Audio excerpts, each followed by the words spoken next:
엘리베이터에서 내리자마자 뭔가 잘못됐다는 걸 직감했다. 정적 때문은 아니었다. 월요일 아침 우리 사무실은 첫 카페인이 혈관에 돌기 전까지는 을의 무덤처럼 고요했으니까 사람들이 마치 나를 못 본 척 하려는 듯 자기 모니터에 코를 박고 있는 모습 때문도 아니었다. 문제는 저 상자였다. 아무도 엮이고 싶지 않은 길, 잃은 개처럼 유리문 입구에 덩그러니 놓여있는 내 상자 말이다. 12년간의 헌신, 12년간의 위기 처리, 감사 대응, 긴급 서류 제출, 그 모든 것이 분홍색 마커로 박서연 부장이라 쓰인 골판지 상자 하나로 귀결되었다.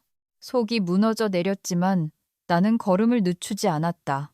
나는 컨퍼런스 콜에서 고래고래 소리 지르던 금융감독원 직원들도 겪어봤고 크리스마스 이브에 인허가를 갱신했으며 한 번은 폭설로 공항 화장실에 갇힌 채로 부처간 감사 시스템을 재설정하기도 했다. 그러니 이깟 종이 상자쯤이야 우습기까지 했다. 하지만 그때 그를 보았다. 내 의자, 12번의 혹독한 감사 시즌을 거치며 내 척추 모양 그대로 길이 든 바로 그 의자를 차지하고 있는 그를, 회장님 아들, 이제 겨우 27, 아버지가 건물 하나를 통째로 기증한 대학에서 MBA를 딴 인물, 그의 인생 최대 업적이 회의 초대를 실수로 삭제하지 않고 일정을 잡은 것이었던 남자. 그는 마치 낙하산의 품격이라는 잡지 표지 모델이라도 된 것처럼 내 의자에서 천천히 빙글빙글 돌고 있었다. 그의 명품 스니커즈는 내 책상 위, 그가 거꾸로 들고 있는 규제 서류 뭉치 바로 옆에 아무렇게나 올려져 있었다. 박 부장님 시대는 이제 끝났습니다. 그가 희죽 웃었다. 평생 자기 행동의 결과를 마주해 본 적 없는 자들만이 지을 수 있는 그런 미소였다. 나는 잠시 그를 쳐다보며 얼어붙었다. 분노도 두려움도 없이 그저 콘센트로 기어가는 아기를 보는 심정으로 그를 관찰했다. 알겠습니다. 내가 말했다. 나는 해고 통지서를 요구하지도 설명을 바라지도 이제야 시야에 들어온 회장님을 부르지도 않았다. 그는 자신이 일으킨 교통사고를 슬로우 모션으로 지켜보는 사람의 죄책감, 어린 자세로 자기 사무실에서 이쪽을 엿보고 있었다. 대신 나는 주머니를 뒤져 내 사원증을 클립에서 빼낸 뒤 젊은 왕의 앞 책상 위에 조용히 올려놓았다. 그의 미소가 더 커졌다. 현명한 선택이네요. 그냥 떠나는 거. 우린 이제 모든 걸 현대화할 겁니다. 구시대적인 인력은 더 이상 필요 없어요. 구시대적인 이 회사의 법적 생명줄을 유지해온 사람에게 붙여주기엔 참 근사한 단어였다. 나는 12개 주요 규제기관과 3개 해외 관할 구역의 모든 유효한 인허가 서류에 내 이름과 서명이 들어가 있다는 사실을, 이 건물 안에 그 누구도 도움 없이는 그 인허가들의 절반조차 정확한 명칭을 쓰지 못할 것이라는 사실을 굳이 상기시키지 않았다. 그저 고개를 끄덕이고 내 상자를 들고 밖으로 나갔다. 어떤 쇼도 애원도 장면도 없이 그저 신속하고 깔끔한 퇴장이었다. 엘리베이터 문이 닫힐 때 회장님이 이마를 문지르며 내 자리 쪽으로 걸어 들어오는 것이 언뜻 보였다. 그의 입술이 움직이며 내가 들을 수 없는 하지만 짐작할 수 있는 단어들을 만들고 있었다. 설마 네가 그런 짓을 한 건 아니겠지. 그는 이미 의심하고 있었다는 사실에 가슴속 어딘가에서 작은 만족감이 피어올랐다. 그는 두려워할 만큼의 머리는 있었지만 내 손에 얼마나 큰 권한이 있었는지는 이해하지 못할 만큼 어리석었다. 문이 닫히는 바로 그 순간 주머니 속 휴대폰이 진동했다. 문자가 아닌 캘린더 알림이었다. 정부 보증 채권 만기 연장, 최종 서명 확인, 오늘 오후 이시 마감. 오직 나만이 승인할 수 있는 연장건이었다. 우리가 사업을 영위하는 모든 시장의 자동 감사를 촉발하는 연장건. 이 연장을 놓치면 새로운 채권 책임자가 심사, 승인, 등록될 때까지 1조 원 규모의 회사 신용 구조가 동결될 터였다. 최소 6주에서 8주가 걸리는 일이었다. 나는 아침 공기 속으로 걸어 나왔다. 이른 햇살이 손에 든 차가운 상자를 희미하게 덮였다. 내 모습이 빌딩의 거울 같은 창문에 유령처럼 스쳐 지나갔다. 작고 지쳤지만 꼿꼿했다. 길 건너편 내가 수년간 매일 아침 들르던 카페의 바리스타 미나 씨가 내 손의 상자를 보고는 소리 없이 입모양으로 말했다. 어머, 안 돼요. 나는 미소 지었다. 슬프거나 무너진 미소가 아닌 그저 모든 것을 받아들일 준비가 된 미소였다. 안으로 들어가 평소처럼 커피를 주문하고 창가에 앉아 내가 10년 넘게 물에 뜨게 유지해온 건물을 바라보았다. 가슴을 짓누르는 것은 슬픔이 아니었다. 그것은 명확함이었다. 마치 마지막 퍼즐 조각이 제자리에 들어맞는 것처럼 조용하고 깨끗한 찰칵 소리였다. 그들은 나를 해고한 것이 아니었다. 그들은 책기도를 빼낸 것이었다. 지붕과 벽, 건물 전체가 오직 오만함 하나의 의지에 허공에 떠있도록 남겨둔 채로, 그리고 오만함은 빠르게 무너지는 법이다. 오전 10시 17분, 커피를 적고 있는데 본사 정문이 열리더니 검은색 제네시스 G90 세단 한 대가 미끄러지듯 멈춰섰다. 차에서 내린 남자는 결코 조용히 등장하는 법이 없는 인물이었다. 우리 회사의 최대 투자사 대표인 최 회장이었다. 1조 원이 넘는 자금을 운용하며 그 수익은 우리의 규제당국 평판과 직결되어 있었다. 그는 건물 안으로 폭풍처럼 들어갔다. 5초도 지나지 않아 김 회장이 로비에 다시 나타났다. 그의 얼굴에는 핏기라곤 없었다. 유리창 너머로 그의 말은 들리지 않았지만 투자자가 단 하나의 질문을 내뱉었을 때 나는 그의 입 모양을 읽을 수 있었다. 당신네 인허가 담당하는 그 여자 어디 있어? 김 회장은 그 자리에 얼어붙었고 이번에는 유리창을 뚫고도 그의 목소리가 들렸다. 공포에서 태어난 속삭임. 설마 네가 그런 짓을 한 건 아니겠지? 나는 의자 등받이에 몸을 기댄 채 커피를 홀짝였다. 이 붕괴를 지켜볼 계획은 없었다. 솔직히 커피를 마시고 긴 산책을 하고 아마도 여동생에게 전화해서 내 옛 삶의 파편이 담긴 종이 상자를 들고 다니지 않는 척할 생각이었다. 하지만 투자사가 마치 하느님을 직접 감사하려는 듯 로비로 쳐들어왔을 때 12년간 완벽한 규제 대응 실적을 쌓게 해준 나의 모든 본능이 그 자리에 머물라고 명령했다. 나는 의자를 창가 쪽으로 몇 센티미터 더 끌어당겼다. 유리창 너머로 김 회장이 변명 같은 말을 중얼거리는 게 보였다. 그의 미소는 너무 억지스러워서 고통스러워 보였다. 투자사는 속지 않았다. 그의 손짓은 날카로웠고 자세는 공격적으로 굳어 있었다. 막 1조 원짜리 투자가 동결되었다는 메일을 받은 사람의 모습이었다. 원인을 파악하는 데는 천재일 필요도 없었다. 가방 속에서 휴대폰이 다시 울렸다. 금융위원회. 서명 확인 요청. 마감 오전 11시 59분. 두 번째 알림. 싱가포르 디지털 자산 등록소. 연간 인증기한 경과.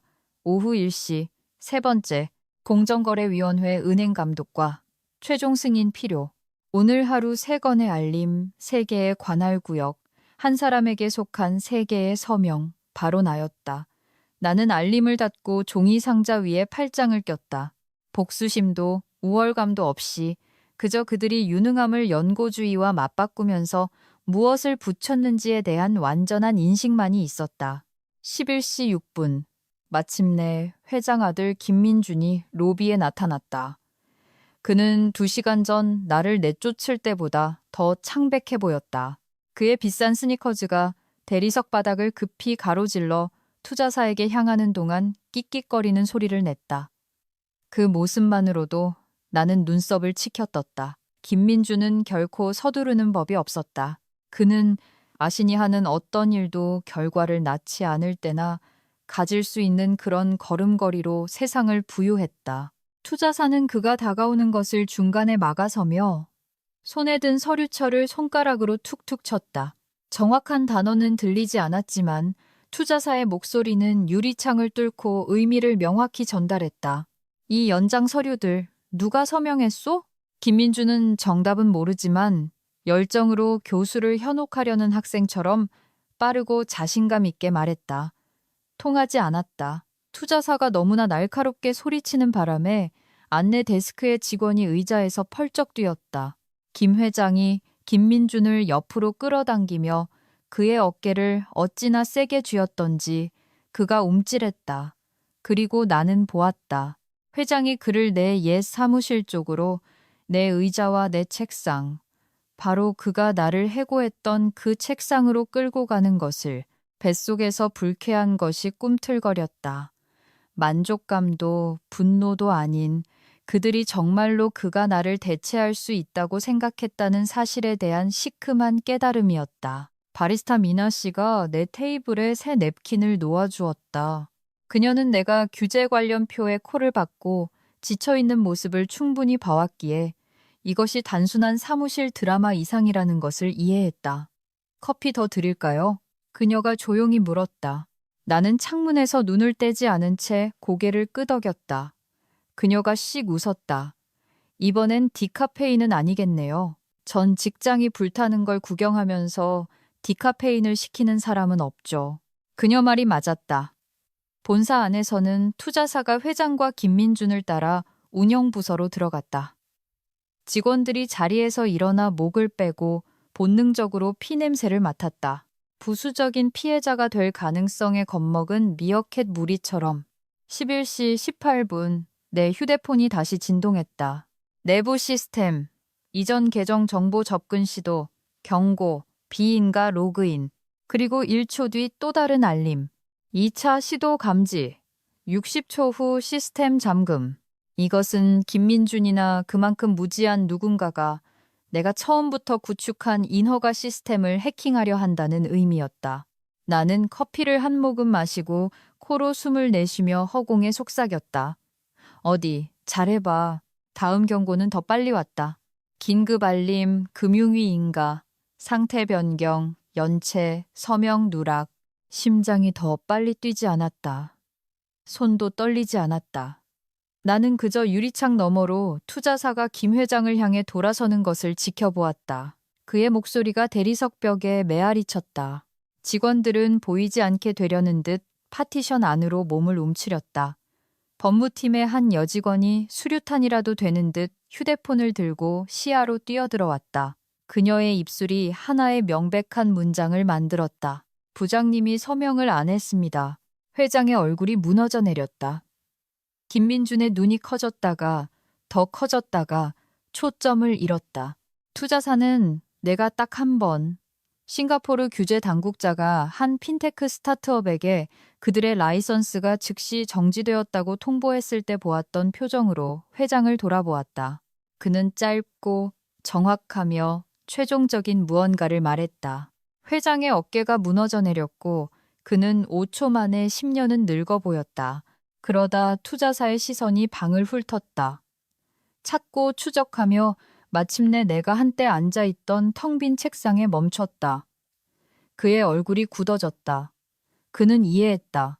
붕괴는 이미 시작되었고 아직 정오도 되지 않았다. 나는 투자사가 건물 깊숙이 사라졌을 때 카페를 나섰다. 멀어지고 싶어서가 아니라 움직임이 필요했기 때문이었다. 가만히 앉아있으니 감정들이 너무 시끄러워졌다. 분노, 불신, 낡은 멍처럼 갈비뼈에 내려앉는 배신감의 둔한 통증. 나는 상자를 들고 한 블록을 걸었다. 우리가 담보증서의 절반을 제출했던 은행을 지나고 한때 마감일이 어그러졌을 때 나를 구세주라 불렀던 로펌을 지났다. 나는 본사 맞은편 작은 광장, 앙상한 겨울나무 아래 조용한 벤치에 멈췄다. 이곳은 시야도 좋았고 더 중요하게는 시간이 있었다. 가방 속 휴대폰이 끊임없이 진동했다. 나는 그 울림이 리드미컬해질 때까지 무시했다. 3번의 알림이 연달아 왔다. 공정거래위원회 은행 감독과 최종 경고 발송됨. 싱가포르 디지털 자산. 규정 미준수 통지서 발부됨. 금융위원회 인가공식 취소됨. 3개의 퓨즈가 나갔다. 그리고 각각은 연쇄 반응을 일으켰다. 금융위의 인가 취소는 기관 간 자금 동결을 촉발했다. 공정위의 경고는 우리 시스템을 통과하는 모든 주간 거래에 적색 경보를 띄웠다. 싱가포르의 통지는 디지털 자산 이동을 얼려버렸고 이는 다음 펀딩 라운드에 투자한 모든 투자자가 이제 잠긴 화면을 보고 있다는 의미였다. 모든 알림 아래에는 마지막 권한 책임자로서 내 이름이 적혀 있었다. 그리고 모든 시스템은 본사가 인정하기를 거부했던 사실을 인정하고 있었다. 박서연이 없으면 승인도 없다. 나는 차가운 공기 속으로 사라지는 입김을 보며 천천히 숨을 내쉬었다. 나는 복수심에 불타는 사람이 아니었다. 내 지식을 무기로 사용하지 않았다. 나는 처벌하기 위해서가 아니라 어떤 폭풍 속에서도 우리가 자금을 유지하고 법의 테두리 안에 머물도록 하기 위해 시스템을 구축했다. 하지만 나의 퇴사는 마치 엑셀 시트의 한 줄을 지우는 것처럼 나사 하나를 교체하는 것처럼 다뤄졌다. 그리고 이제 엔진이 멈춰섰다. 길 건너편 건물의 회전문이 맹렬하게 돌았다. IT 부서 직원 한 명이 귀에 휴대폰을 대고 긴장으로 얼굴이 일그러진 채 뛰쳐나왔다. 그 뒤를 인사팀 누군가가 그리고 운영팀의 신입 분석가 중 한 명이 따랐다.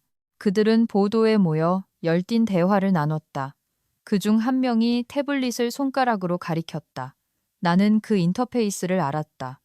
규제기관 인증 포털이었다. 그녀는 마치 해독할 수 없는 고대 언어를 보는 듯한 표정이었다. 나는 그들 중 누군가 나를 발견하기 전에 고개를 돌렸다. 12시 4분. 휴대폰이 다시 진동했다.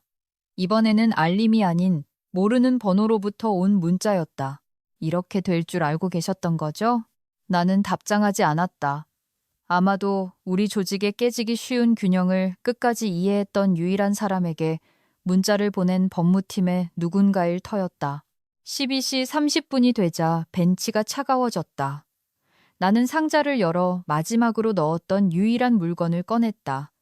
나의 검은색 가죽 업무 수첩, 모든 규제기관, 모든 갱신주기, 모든 담당자 변경, 모든 위험 요소, 모든 허점과 우회로가 빽빽한 글씨로 기록된 12년의 연속성이 담긴 나의 일지였다.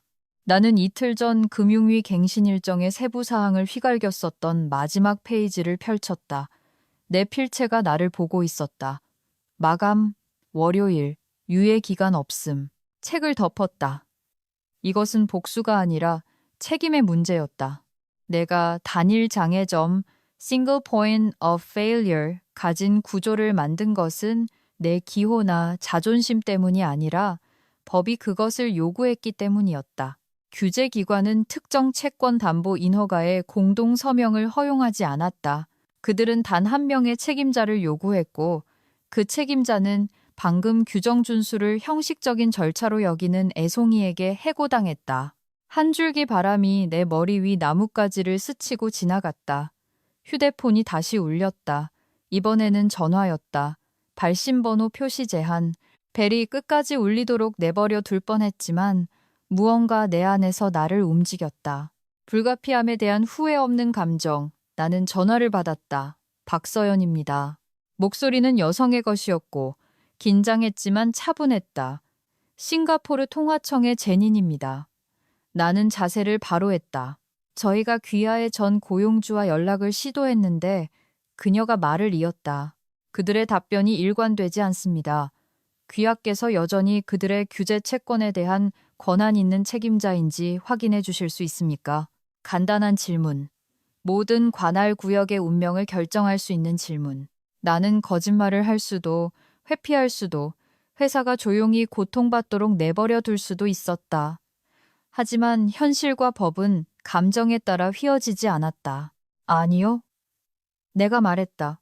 저는 오늘 오전 8시 57분에 해고되었습니다. 더 이상 그들의 시스템에 대한 어떤 권한도 가지고 있지 않습니다. 수화기 너머로 침묵이 흘렀다. 잠시 후, 알겠습니다. 감사합니다. 저희 입장을 명확히 하는데 도움이 되었습니다. 그녀는 전화를 끊었다. 나는 가만히 앉아 있었다. 주변 세상이 갑자기 더 조용하고 차갑게 느껴졌다. 길 건너편 본사는 윙윙거리고 있었다. 문 앞에는 경비원들이 서 있고 임원들은 물에 잠긴 개미집의 개미처럼 허둥댔다. 사람들은 휴대폰을 들고 눈은 휘둥그레지고 얼굴은 창백했다. 붕괴는 다가오는 것이 아니었다. 이미 와 있었다. 그리고 나에게는 저 건물로 돌아갈 의무도 권리도 없었다. 그들이 나를 잘라냈고 이제 그 결과가 그들을 찾아온 것이었다. 오후가 되자 광장은 비공식적인 전망대가 되었다. 직원들이 본사에서 둘씩 짝을 지어 흘러나왔다. 어떤 이는 속삭였고, 어떤 이는 창백했고, 어떤 이는 마치 건물이 폭발하기 전에 증기를 빼내는 것처럼 명백히 충격을 받은 상태였다. 나는 벤치에 계속 앉아 있었다. 발치에는 상자가, 무릎 위에는 수첩이 놓여 있었다. 나는 책을 읽는 척 했지만 눈은 길 건너 유리 외벽에 고정되어 있었다. 오후 1시, 내부 붕괴의 첫 번째 실질적인 징후가 나타났다. 사람들의 물결이 로비로 쏟아져 나왔다. 변호사, 재무 담당자, 운영팀, 심지어 평소에는 보이지 않던 백오피스 직원들까지. 그들은 서류철, 태블릿, 바인더를 움켜쥐고 있었다. 그들의 얼굴에는 공포가 서려 있었다. 그때 최 이사 CFO가 나타났다. 그는 항상 반쯤 졸린 듯, 반쯤 짜증난 듯, 세상 전체가 그가 도저히 정리할 수 없는 우편함인 것처럼 보이던 남자였다. 오늘 그는 마치 전기에 감전된 듯 극도로 불안해 보였다. 넥타이는 헐거워졌고 눈은 광적으로 움직였으며 동작은 경련적이었다. 그는 마치 공기가 부족한 듯 밖으로 나와 무릎에 손을 짚었다. 나는 그가 그런 자세를 취한 것을 본 적이 없었다. 1조 원대 회사의 재무이사가 월요일에 토하지 않으려고 애쓰는 사람처럼 보여서는 안 됐다. 그는 휴대폰을 꺼내 떨리는 손가락으로 번호를 눌렀다. 말은 들리지 않았지만 입모양은 쉽게 읽을 수 있었다. 그 여자 찾아. 잠시 후 그가 수화기에 대고 소리쳤다. 아니, 당장 찾아. 마치 구명줄이라도 되는 듯 절박하게 불린 내 이름. 가슴 깊은 곳에서 무언가 뒤틀렸다. 만족감도 좀스러움도 아닌 더 조용한 무언가. 후회 혹은 애도 같았다. 한때 나는 이 회사를 소중히 여겼기 때문이었다. 잠과 주말 휴일을 희생할 만큼, 그들이 위험에 처한 줄도 모를 때 그들을 보호할 만큼. 3년 전 전례 없는 감사 기간에 최 이사가 수백억 원의 벌금으로 이어질 뻔한 허점을 찾아낸 나에게 고마워했던 기억이 불쑥 떠올랐다. 그는 당신이 우리를 구했어 라고 말했고 나는 그가 진심이라고 믿었다. 이제 그는 보도에 서서 마치 12년간에 보이지 않는 노동의 가치를 갑자기 깨달은 듯 양손으로 관자놀이를 누르고 있었다. 1시 23분 회장 아들 김민준이 문 밖으로 뛰쳐나왔다. 이제 그는 거만하지도 희죽거리지도 세상이 자신에게 박수를 쳐야 한다는 듯 의자에 널브러져 있지도 않았다. 그는 겁에 질려 보였다. 그가 최 이사의 팔을 잡았다.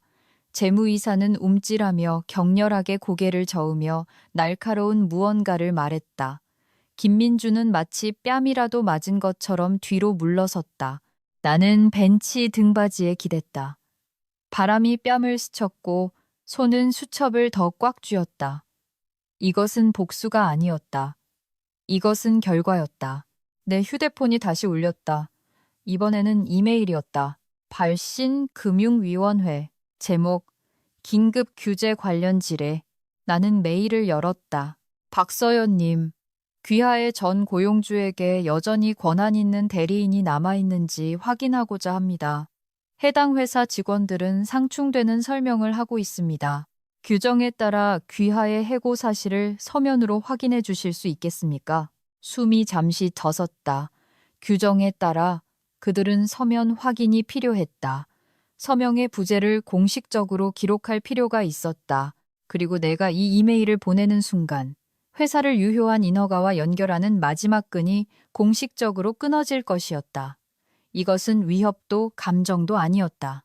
이것은 행정적인 현실이었다. 나는 한 문장으로 답장을 입력했다. 금일 오전 8시 57분부로 해고되었으며 더 이상 어떠한 운영 또는 규제 시스템에 대한 권한이나 접근 권한이 없음을 확인합니다. 내 손가락이 보내기 버튼 위에서 멈칫했다. 본사 앞 보도에 택시 한 대가 멈춰섰다. 최 회장이 다시 나왔고 이번에는 2명의 보좌관을 대동했다. 그들은 목적의식을 가지고 거의 감추지 않는 분노를 품고 문을 밀치고 들어갔다. 나는 내 이메일을 보았다. 진실은 간단했다. 내가 돕고 싶어도 법적으로 그럴 수 없었다. 해고된 직원은 아무런 권한이 없었다. 새로운 책임자가 모든 관할구역에서 승인될 때까지는 아무것도 고칠 수 없었고 그건 몇 주가 걸릴 일이었다. 내 손가락이 떨리며 보내기를 눌렀다. 이메일이 허공으로 날아갔다. 5초 후 휴대폰에 또 다른 알림이 도착했다. 금융위원회인가? 전면 중단 절차 개시. 또 하나. 기관 간 자금 이동. 자동 유예 조치 발동. 또 하나. 공정거래위원회 긴급 감사 착수. 퓨즈가 하나씩 터져나갔다. 길 건너편 유리창 너머로 비명소리가 들렸다. 김 회장이 비틀거리며 로비에 다시 나타났다. 그의 자세는 완전히 무너져 있었다. 그는 내가 본 그 어느 때보다도 작아 보였다. 누군가 그의 코앞에 인쇄물 뭉치를 들이밀었다. 붉은 표시, 경고, 실패 알림으로 가득한 페이지들이었다. 그의 눈이 서류를 훑었다. 눈이 커지고 얼굴이 분필처럼 하얘졌다. 그는 길 건너편 나에게까지 들릴 듯한 무언가를 속삭였다. 어떻게 이렇게 빨리? 내가 거의 알아보지 못하는 젊은 직원이 떨리는 목소리로 대답했다. 박서연 부장님이 유일한 권한자였고 이젠 안 계시니까요. 나는 침을 삼켰다. 자부심도 승리감도 아닌 그저 돌처럼 무거운 진실이었다. 1시 47분 최 회장의 목소리가 열린 로비 문을 통해 쩌렁쩌렁 울렸다. 누가 그 여자를 해고했소? 정적, 침묵, 그리고 더 날카로운 두 번째 요구. 누가 그런 결정을 내렸냐고? 김 회장이 떨리는 손을 들어 자기 아들을 똑바로 가리켰다. 건물 안이 조용해졌다. 소름 끼치도록 절대적인 정적. 그리고 나는 알았다. 진짜 심판은 아직 시작도 하지 않았다는 것을. 정말로 돌아갈 계획은 없었다. 나는 이 차가운 벤치에 앉아 안전한 거리에서 결과를 지켜볼 준비가 되어 있었다. 내 인생의 12년을 삼켜버린 건물이 마침내 10년 넘게 자신도 모르게 의지해왔던 노동의 가치를 깨닫는 것을 지켜볼 준비가 되어 있었다. 하지만 오후 2시 11분 로비 문이 다시 열렸다. 이번에는 허둥대는 직원이나 공황에 빠진 임원들이 아니었다. 최 회장이었다. 그리고 그는 길 건너 차들의 흐름 너머로 나를 똑바로 보고 있었다.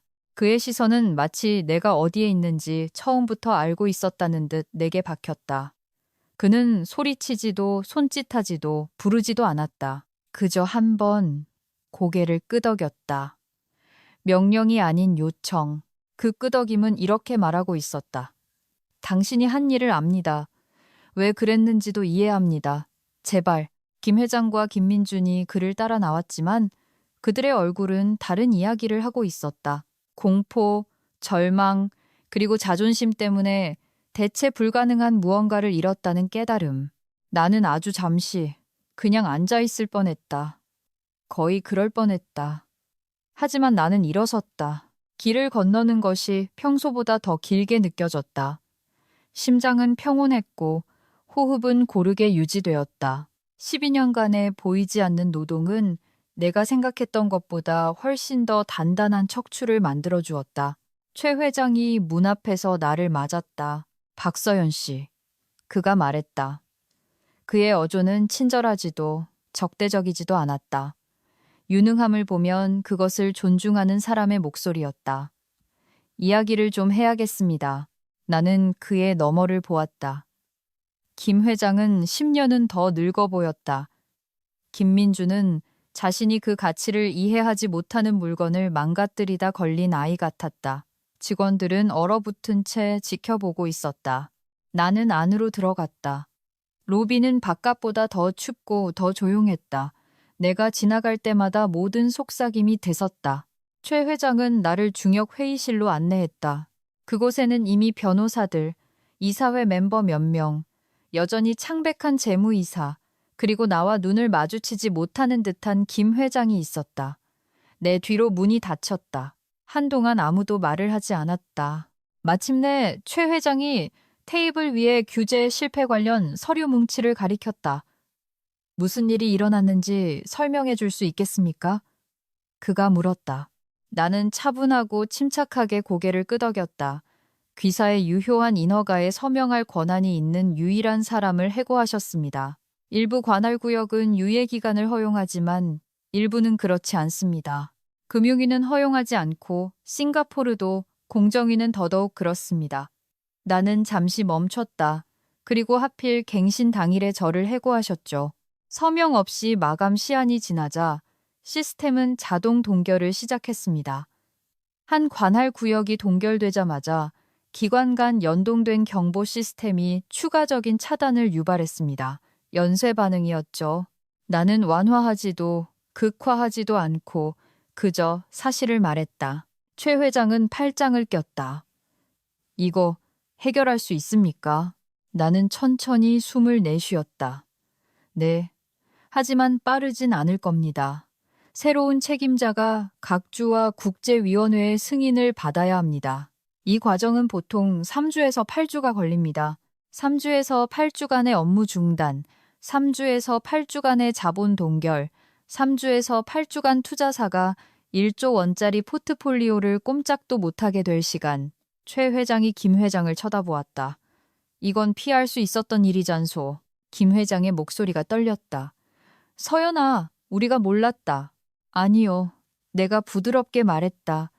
알고 싶어 하지 않으셨죠. 침묵이 연기처럼 퍼져나갔다. 최 회장이 헛기침을 했다. 복직을 제안하고 싶습니다. 연봉 전액 복원, 5년 만기 스톡 옵션, 별도 부서 신설까지. 나는 손을 들었다. 그들은 말을 멈췄다. 제안은 감사합니다. 내가 말했다. 하지만 거절하겠습니다. 김민준의 턱이 떨어졌다. 김 회장은 육체적인 고통을 느끼는 듯 보였다. 재무이사는 마치 복부를 맞은 것처럼 숨을 내뱉었다. 거절이라니요? 최 회장이 되물었다. 네, 내가 확인했다. 일회용품처럼 취급당한 후에는 아닙니다. 12년 동안 아무도 이해하려 하지 않았던 일을 한 후에는 아닙니다. 자신이 무엇을 대체하는지도 모르는 사람으로 대체된 후에는 아닙니다. 나는 김 회장과 김민준을 향해 돌아섰다. 이건 사보타주도 복수도 아닙니다. 이건 여러분이 핵심 인프라를 제거하고 그것이 그저 장식품이었던 척했을 때 일어나는 일입니다. 방 안에는 정적이 흘렀다. 마침내 최 회장이 조용히 물었다. 그럼 뭘 원하십니까? 박서연 씨?